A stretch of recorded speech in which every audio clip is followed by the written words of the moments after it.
So let's see how we can integrate Zoho Inventory and Zoho Analytics.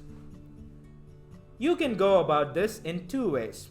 You can either set up this integration inside Zoho Inventory, or you can do it from Zoho Analytics.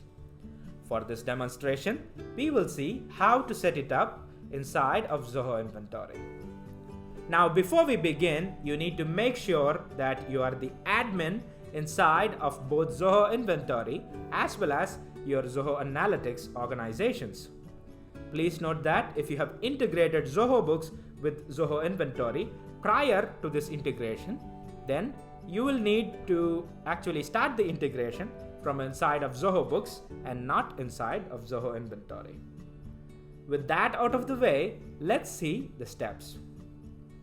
To start the integration, log in to your Zoho Inventory account and navigate to the Integrations module using the left-hand sidebar. Inside Integrations, select Zoho Apps and hit the Connect button adjacent to Zoho Analytics. The next page will give you a comprehensive view of the theory behind this integration. So study that well and understand the possibilities that this particular integration will unlock for you. Once you're done with that, hit the Configure button to continue.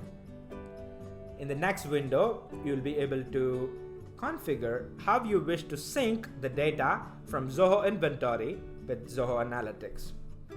In the configuration window, you will find various data sets under 4 different sections on the left-hand side, namely General, Sales, Purchases, and Inventory.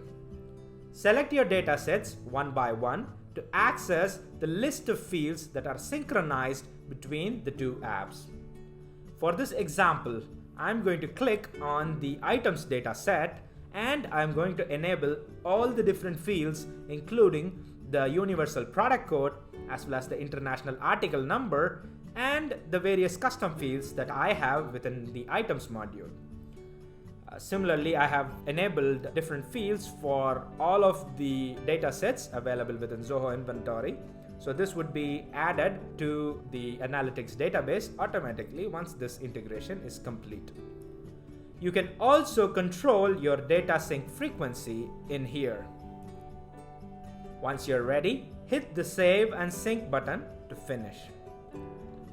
Now, depending on the amount of data, this might take some time.